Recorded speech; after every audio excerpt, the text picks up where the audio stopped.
दोस्तों ये सब वो लोग हैं जिनके पास पैसे की कोई कमी नहीं है, जो खाना भी हमेशा डाइटिशियन की सलाह से खाते हैं, दूध भी ऐसी गाय या भैंस का पीते हैं जो एसी में रहती है और मिनरल वाटर पीती है, जिम भी जाते हैं, रेगुलर शरीर के सारे टेस्ट भी करवाते हैं, सबके पास अपने हाई क्वालिफाइड डॉक्टर्स हैं। लेकिन अब सवाल ये उठता है, अपने शरीर की इतनी देखभाल के बावजूद भी इन्हें इतनी गंभीर बीमारियां अचानक कैसे हो गई? तो इसका जवाब है, जरा गौर करिएगा इस बात पर।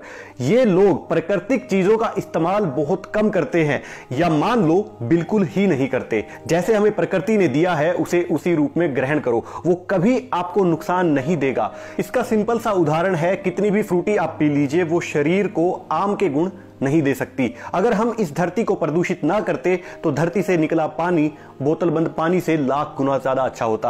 आप एक बच्चे को जन्म से ऐसे स्थान पर रखिए जहां पर एक कीटाणु ना हो, बड़ा होने के बाद उसे सामान्य जगह पर रहने के लिए छोड़ दीजिए, वो बच्चा एक सामान्य सा बुखार भी नहीं झेल पाएगा, क्योंकि उसके शरीर का तांत्रिक तंत्र कीटाणुओं से लड़ने के लिए विकसित ही नहीं हो पाया। पहले के समय में बच्चे मिट्टी में खेलते थे, मिट्टी में घर बनाते थे, मस्ती करते थे और उन्हें चोट भी लगती थी और फिर वो ठीक भी हो जाते थे। लेकिन आज के टाइम पर हम कहने को तो हाइजीनिक हो रहे हैं, लेकिन हम खुद अपने शरीर के साथ खिलवाड़ कर रहे हैं।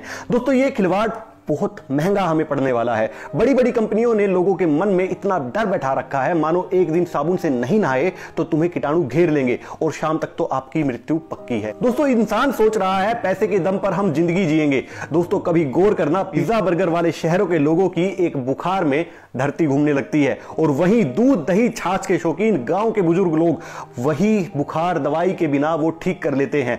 उन्हें बड़ी से बड़ी अगर बीमारी भी हो जाए तो उनके शरीर के अंदर इतनी प्रतिरोधक क्षमता रहती है। वो कैसे है? क्योंकि वो लोग प्रकृति से कभी अलग नहीं हुए, वो सादा खाना खाते थे, प्रकृति से जुड़े रहते थे, इसलिए उनकी इम्यूनिटी बहुत स्ट्रांग होती थी। इसलिए प्राकृतिक चीजों को अपनाओ। विज्ञान के द्वारा लैब में तैयार कितनी भी चीजें आप कर लीजिए, वो हमारे शरीर के लिए नुकसानदायक साबित ही होंगी। दोस्तों दूसरा सबसे बड़ा रोग, ये जितने भी बड़े फिल्मी स्टार हैं, ये हमारे सबसे बड़े दुश्मन हैं। ये सिर्फ पैसे से मतलब रखते हैं, आपकी जान से इन्हें कोई फर्क नहीं पड़ता।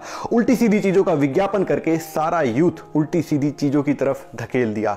चाहे Shahrukh Khan fair and handsome का ऐड करे, वो आपसे कभी भी आकर ये बात नहीं कहेगा आपके अंदर हुनर होना चाहिए। रंग काला हो गोरा हो क्या फर्क पड़ता है? यामिनी गौतम इंटरव्यू में रिजेक्ट हो जाती है, अपने रंग को वो जिम्मेदार ठहराती है। आप कितनी भी फेयर एंड लवली लगा लीजिए, अगर आपके अंदर हुनर नहीं होगा तो आप बैंक इंटरव्यू क्लियर नहीं कर सकते।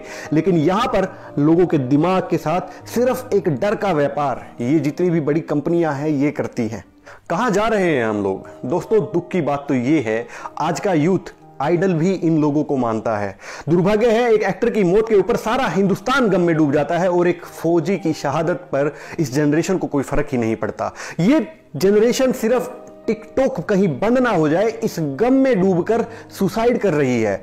दोस्तों लाइफ आपकी है, मैं सिर्फ ये कहूंगा कि पैसे से कभी भी स्वास्थ्य और खुशियां नहीं खरीदी जा सकती। तो आइए फिर से प्रकृति की तरफ चलते हैं। इस पर आप क्या सोचते हैं मुझे कमेंट करके जरूर बताइए। वीडियो पसंद आए तो इस वीडियो को जरूर आगे बढ़ाइएगा। बहुत बहुत धन्यवाद। जय हिंद, जय भारत।